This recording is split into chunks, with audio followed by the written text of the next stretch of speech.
Start. नमस्कार किसान साथियों, मैं ग्लो ग्रीन बायोटेक कंपनी से बोल रहा हूं और मैं आपको बता रहा हूं ग्लो ग्रीन बायोटेक कंपनी ने एक नया प्रोडक्ट यानी कि जैविक कार्बन, उसको बोला जाता है कार्बन, ये जैविक कार्बन बनाया है। तो ये जैविक कार्बन खेत में कैसे यूज किया जाएगा और किसी तरह इसको घोल बना जाएगा, ये आपको पूरा डिटेल हम आपको दिखा रहे हैं। और इसी की तरह ये हमने 10 लीटर पानी लिया है। 10 लीटर पानी में ये घोल बनाया जाता है, यानी कि हम जब खेत में छोड़ना है कार्बन, उससे 24 घंटे पहले ये 10 लीटर पानी में इसका घोल बनाया जाता है।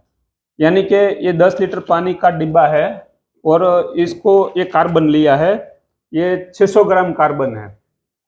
ये कार्बन हम ये पानी के डब्बे में इसी तरह डाल रहे हैं। देखो,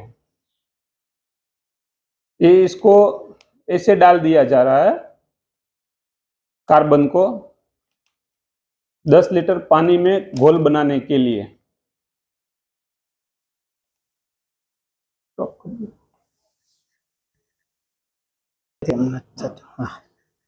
देखो, ये इसी तरह 600 ग्राम कार्बन हमने डाल दिया।